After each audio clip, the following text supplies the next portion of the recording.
Hello guys, welcome back to our channel. Are you guys facing issue to change your passcode on Trust Wallet app on your mobile devices?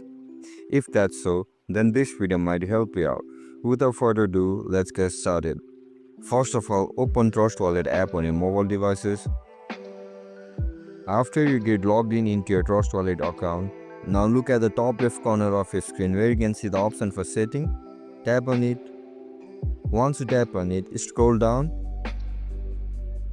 Now click on this security option. Now again write down your passcode. After you write down your passcode, you will forward it to this section. Now just simply turn off this passcode option. Now again you need to write down your previous passcode. Once you disable it, now again turn on this passcode option. Now you can see the option to create a new passcode. Now create it according to your preference. And that's it guys, that's how we're gonna change passcode on Trust Wallet app. If you guys found this video helpful, don't forget to like, share and subscribe. See you in the next one. Bye bye.